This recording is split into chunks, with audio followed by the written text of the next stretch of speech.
हरिओम। आज जुलाई 17 है 2025। और अब हम नवम अध्याय के 17 श्लोक देखते हैं। तो भगवान अभी जो 16, 17, 18, 19 इन 4 श्लोक में विभूति बताने वाले हैं। या तो उसके पहले जो श्लोक था उसमें जो विश्वत रूप में है भगवान, तो जो उपासना करते हैं सब रूप में, तो सब रूप में क्या है तो उसको बताने के लिए भगवान कह रहे हैं। पहले 8 विभूतियां बताई थी, और ये 17 नंबर श्लोक में 11 विभूतियां बता रहे हैं। और ये विभूति क्या क्या है वो जानने के लिए हमें एक सूत्र मिल जाता है कैसे विचार करना है।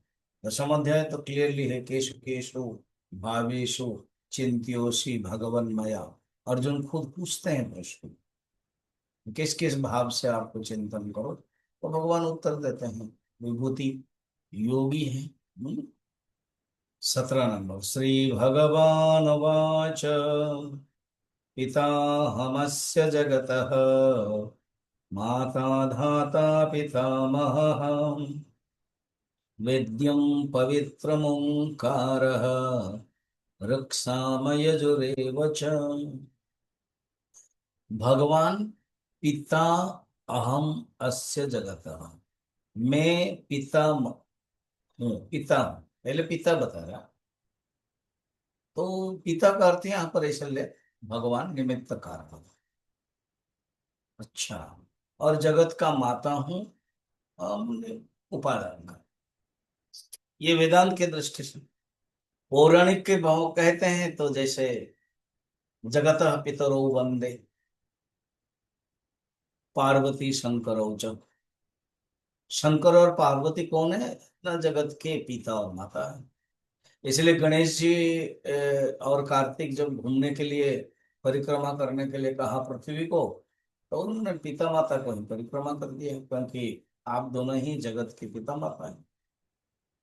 ये बड़े सुंदर बना, जो वेदांत के सिद्धांत को किस ढंग से ले रहे हैं। तो पिता हमस्य जगतः, तो ये एक हुआ, पिता अहम पिता। माता, ये माता दो हो गया। धाता, धाता का अर्थ है कि जो विधाता है। धाता का अर्थ है धारण करता भी होता है, और यहाँ पर विधाता कर्म फल दाता है। क्योंकि जब हम कर्म करते हैं, कर्म करने का फल देने वाला कोई होगा, तो वो धाता।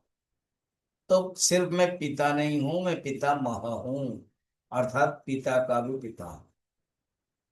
ब्रह्मा को पितामह क्यों कह रहे हैं? क्योंकि अ, ब्रह्मा ने जब 10 ऋषि मैंने ऋषियों को उत्पन्न किया, सप्त ऋषि, फिर भृगु आदि सब, क्रतु आदि सब, दक्ष प्रजापति, इन लोगों ने ही बनाया है संसार को। तो ये लोग हो गए पिता, और उनके पिता के पिता पितामह कहते हैं, पर असली पितामह तो भगवान ही। तो भगवान ही पितामह है। 1, 2, 3, 4 हो गया। वेद्यम, भगवान को ही जानना है। अल्टीमेटली भगवान को ही जानना, वेद्यम। पवित्रम, वो ही पवित्र वस्तु है। ओंकार, वो ओंकार स्वरूप। हम्म? ओंकार, ओम इति जानथ, उपनिषद भी कहते हैं इसी को ही जानो। ओम इति सर्वम, ओम इति सर्वम, इसी को ही तुम जानो, इसको ही तुम अनुभव करो।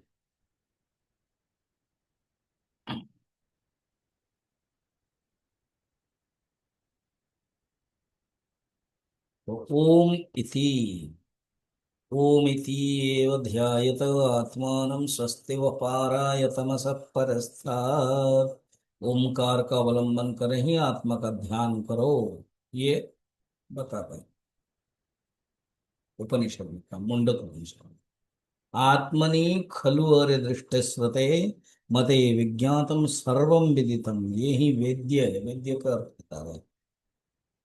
तमेवैकम जानथ आत्मानम अन्य वाचा विमुंचत, उस आत्मा को ही जानो, और ये अमृतस्य सेतु, इस आत्मा को ही जानो, ये ही लक्ष्य है।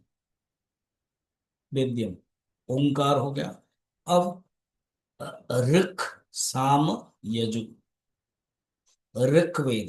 ऋग्वेद जिसमें जो पद है ना, वो अक्षर जो संख्या है वो बड़े नियत है, नियमबद्ध है, उसको बोलते ऋग्वेद। और ऋग्वेद मैंने पद्य प्रधान है। और जो यजुर्वेद है वो अनियत है, वो ज्यादातर गद्य प्रधान है। और जो सामवेद है गायन है, गायन प्रधान है, गीत प्रधान है। तो अगर आप इतना तक जाओगे तो 10 विभूति हो गया, गिनोगे तो। और च शब्द से एवं, एवं एक वेद रह गया, 3 वेद और 4 वेद है, तो अथर्ववेद है, तो च शब्द से अथर्ववेद ले लेते हैं, तो हो जाएगा। पिता 1, माता 2, धाता 3, पितामह 4, वेद्यम 5, पवित्रम 6, ओंकार 7, ऋक 8, साम 9, यजुर 10 एंड च अथर्ववेद 11। तो भगवान 11 विभूति कहते हैं हम। इंटरेस्टिंग है ना। तो इसको फिर कल देखते हैं आगे।